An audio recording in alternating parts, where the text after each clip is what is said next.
तो भाई आप लोग को बोले थे ना कि कल की खेसारी लाल यादव का गाना आने वाला है, राम जाने, जो कि बहुत ही प्यारा गाना है। मानसा एंटरटेनमेंट पे यूट्यूब चैनल है जो कि उस पर आने वाला है, ठीक है।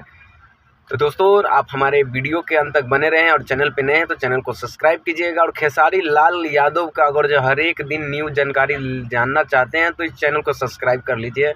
चलिए वीडियो आगे बढ़ाते हैं। दोस्तों आप लोग को बता देते हैं कि मानसा एंटरटेनमेंट एक यूट्यूब चैनल है जो कि बहुत ही बढ़िया गाना राम जाने राम के नाम लेने से आप लोग को पता है ना, मन का भी राहत होता है और मन में शांति भी होता है, सब चीज़ दुख दर्द सब दूर हो जाता है। राम, इसी के आधार पे राम जाने जो कि बहुत ही प्यारा गाना है।